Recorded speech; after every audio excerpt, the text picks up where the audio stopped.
Something I always admired about Gigi was she was always this sort of larger than life person, this almost sort of Paul Bunyan esque figure, at least amongst our family.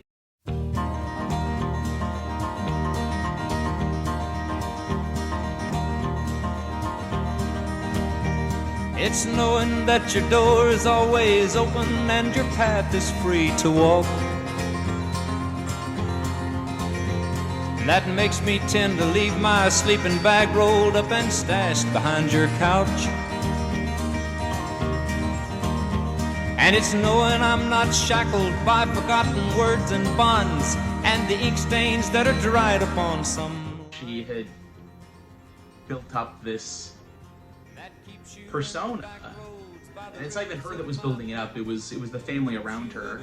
She just had these stories that the family passed around, and not the entire story, just little bits and pieces of it, to the point where basically we had pieced together a facsimile of what her childhood upbringing was, but none of us really knew for sure. I mean, her story really still just remains mysterious even now, which I really find interesting.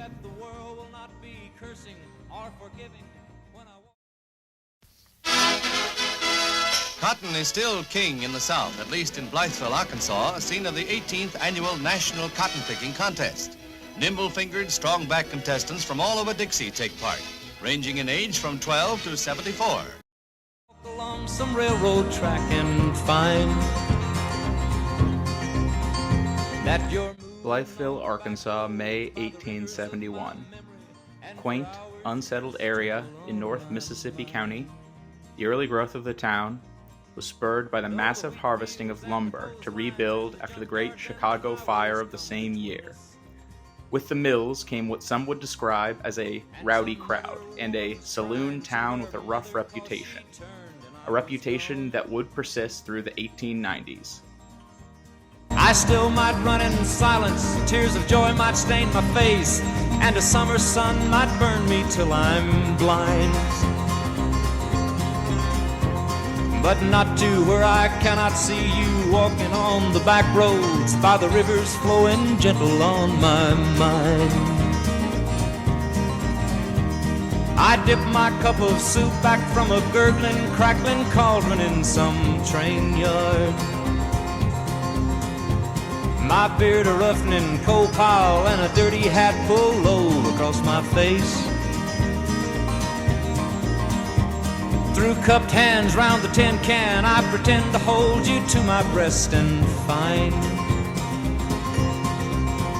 that you're waiting from the back roads by the rivers of my memories, ever smiling, ever gentle on my mind. There are conflicting dates as to when exactly Blytheville was founded, but it can be reasonably estimated as sometime between May 1889 and January 1892. Change happened more quickly after that. Soon enough, the town had gained a post office. By 1903, it received its first telephone lines.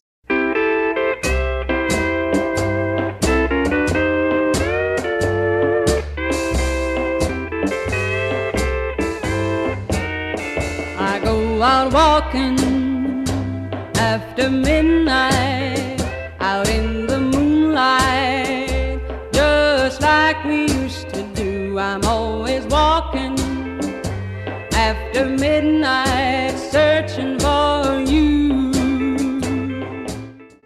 My mom was my hero. On warm evenings, many of the residents would sit out on the wide front porch and visit. Among them was a young couple with a pretty little girl named Pamela. From down the street, a cute little boy named Stevie would ride his tricycle past. Then and there, Cheryl and I decided those were the names we'd use when we had a son or daughter. We never even considered any other names.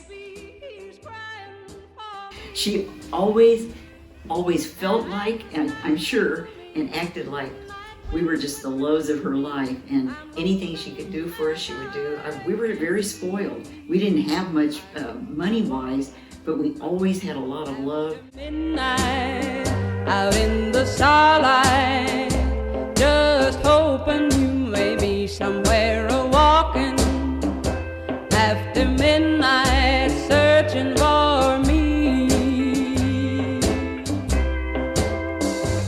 stop to see a weeping. She was born in a family of 10 siblings, and they lived in dire poverty, and that was before the Depression. And the year after she was born, the Depression hit, and so that just made things worse. But I never ever heard my mom complain about her childhood. She would give me stories, interesting stories about her childhood, and laugh about a lot of them. But she was able to overcome poverty, having to stop school at age 11, self-teaching herself, being her own homeschool teacher and student.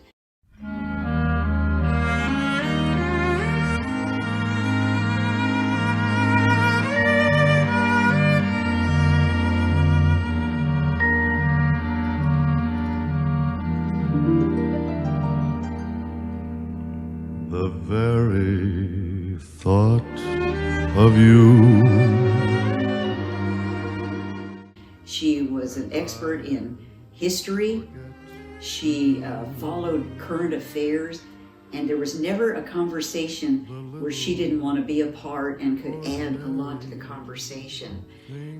She was, in fact, you could ask my mom at any place if she would get up and speak about something. My mom was always able to do that. She was that comfortable with speaking and loved people.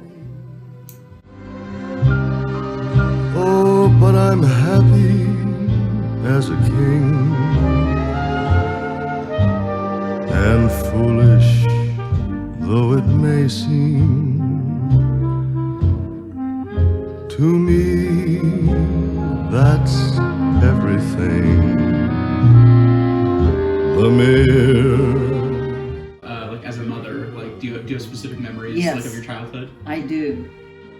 I'll start with when I was a little older. Because I don't have vivid memories of being a baby, but what she writes about when Steve and I were babies, even though she came from such simple means, she was the best mom. She was the most attentive mom. She worried that maybe we were going to get polio or something else because you couldn't get a vaccination for polio back then, and there was a big polio epidemic when we were toddlers.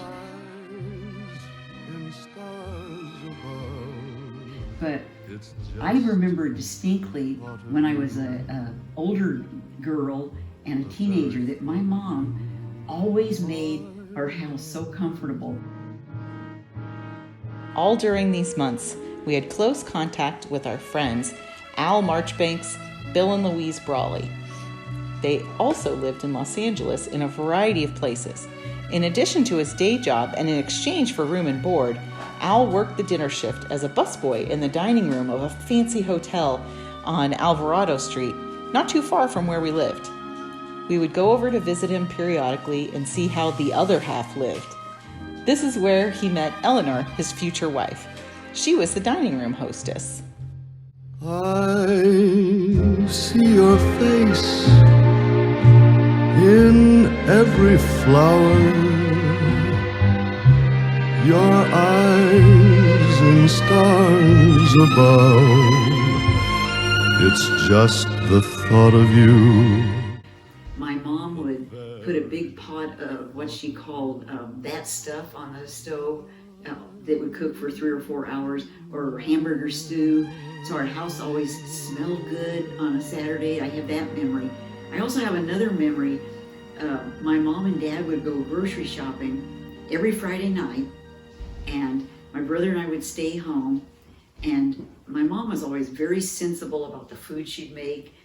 She was like the original eat a healthy diet person before most people that I know knew about it. And I remember also that the first time my mom made tacos, and we didn't even know about tacos until, and I don't remember how old I was, but I was probably an early teen, and she made them, and I just thought that was the best food I had ever had, taco, yay.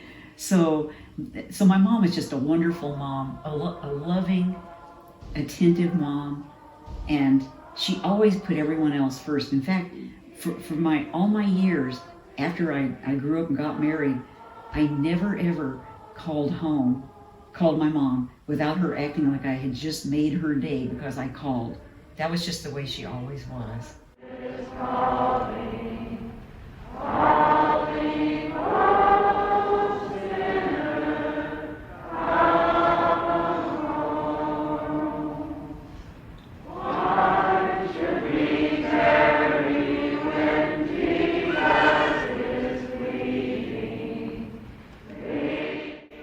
My last memory of Gigi, coincidentally, is easily the funniest one, despite the situation. And I think it's a real example of what kind of a special person she was.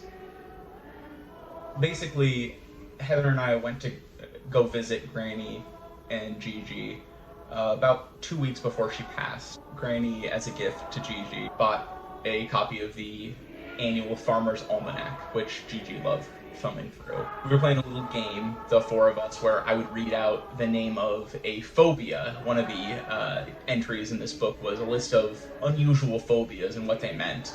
So I was reading out one of the names of the phobias, and after playing the game for a while, Gigi thought it would be funny to, out of the blue,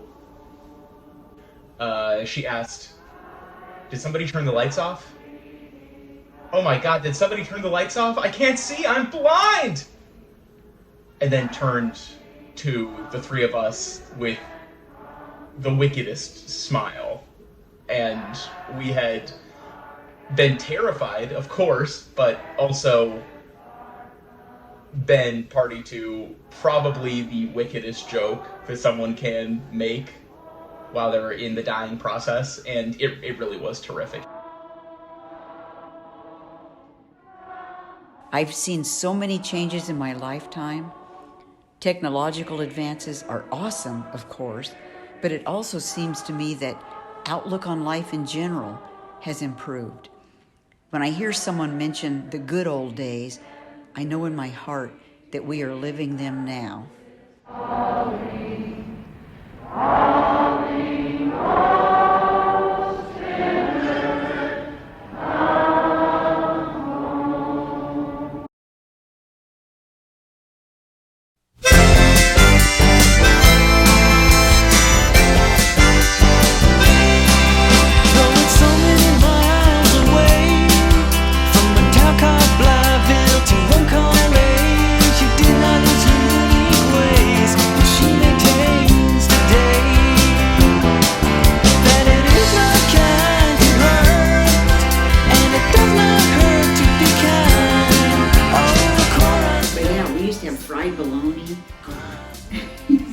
We never had deep fried bologna. We just put it in a skillet, and of course Spam too, which was leftover. I love Spam. Yeah, I have Spam right now in the cabinet. She was born in 29, and I've heard that was a miserable time, but with the smile she wears on her face, it seems a golden age. She's lost to her years. But that's crazy. But they were so unspoiled. It's like, this works, and it's the cheapest thing. That's what we're gonna eat.